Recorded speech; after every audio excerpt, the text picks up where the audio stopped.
Hey, what's up everyone? Frank, Valkyria. I am here. Valkyria here sounds like no. I'm right here. Sorry for my accent. Let's dive into another strange reaction. I'm reacting to something new today. Never been done. I love to say that. It's never been done before in the history of mankind. Huh? How about that? I don't know what I'm talking about, but some of you know that I'm a huge science fiction nerd, and I also wrote a novel called Dreams from the Sky. You find it on Amazon, Barnes and Noble. You find the link below if you're curious about it. Basically, I put all the things that I love about paranormal and horror and action into one book, my first book. So anyway, we have here a strange released video from CNN. I already know the original video because I recognize the thumbnail, and it says US Navy confirms UFO videos are the real deal. 2 minutes, we gotta watch this, and I want to give you my take on something that I feel, I don't want to speculate, but every time news they come in with such a thing like this, I always feel like there is some kind of weird distraction technique or something, you know what I mean? Like I get suspicious more than anything. But anyway, let's continue. Let's dive into this. Let's watch. Boom. The U.S. Navy has finally acknowledged that videos appearing to show UFOs flying through the air are real. They don't call them UFOs. They call them unidentified aerial phenomena. The several videos they're talking about were recorded years ago by fighter pilots. Then in 2017, they were made public by the New York Times. Great. More now from our Randy Kay. All right, I want to stop right here. I know the original one. I know this video was released already some time ago. It was trending on YouTube also. I think I might have done a reaction at the time. And it's pretty awesome, I have to say, because it's one of the few time it's an official statement, and it's a big deal. It's a big deal because, you know, in the sort of era galore of UFO glamour that started out from, you know, like forever, since the Roswell incidents and the 50s B movies, and then through the 70s abductions era, and then the 80s with all like Hollywood diving into it, from E.T. to B movies on UFOs, and again, you know, Encounter of the Third Kind, which made super popular and like really deep into the awareness of the general public, this idea of UFOs. And then of course in the 90s with the TV series that I forgot the name, X-Files, and so on and so forth. So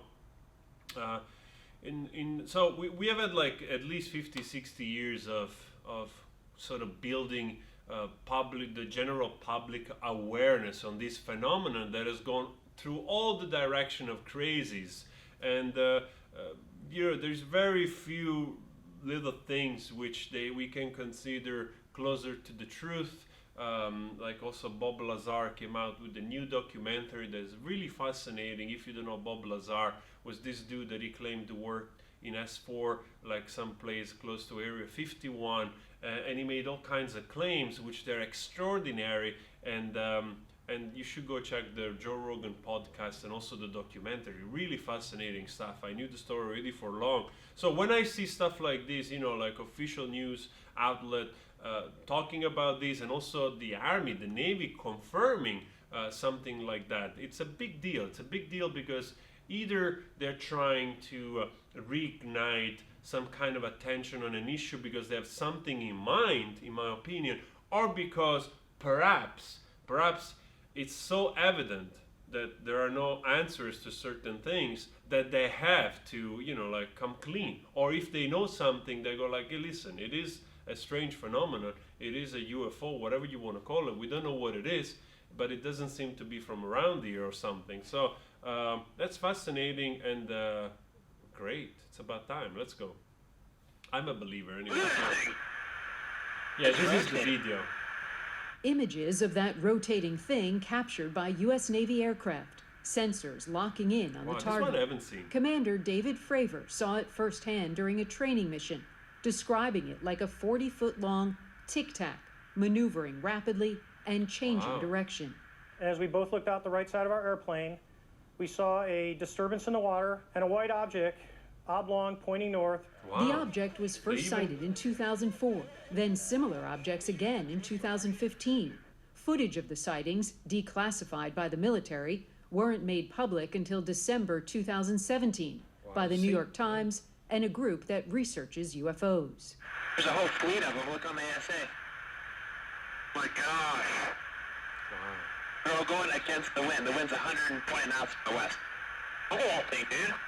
This was Against the extremely wind. abrupt, like a ping pong ball bouncing off a wall. The ability to hover over the water and then start a vertical climb from basically zero up towards about 12,000 feet and then accelerate in less than 2 seconds and disappear is something I had never seen in my life. The Navy said Wow, again, I want to stop right here. Actually, to bring the pilot on, I never seen that before, that the person talking. And I also, like, it's amazing that that footage was released in 2017. That tells you how long it took. But also, it's truly fascinating because it's giving a description of this object that obviously doesn't seem to be man-made, especially for its behavior and the maneuverability. It's just nuts. Now they call it unidentified aerial phenomena because, of course, they try to give a more sort of professional name, trying to detach themselves from the nomenclature of UFO, whatever. But even though UFO means the same thing, unidentified flying object, but now in the collective consciousness means ETs and aliens and greys. So they have to detach themselves from this kind of nomenclature to give it a more like professional stance.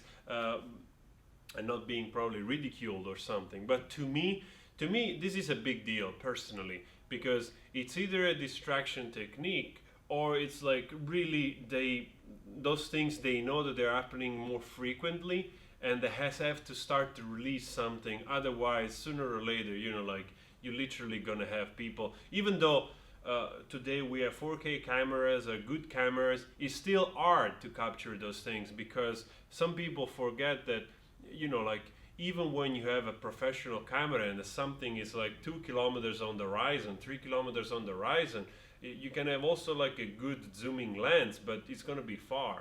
Not all the cameras, they shoot like a 240 frame per second, 120 frame per second that you could slow down, or that they have image stabilization that far. The more you zoom in, even if you have stabilization, the more every little tossing and everything register in the shaking of the camera. So it's still hard.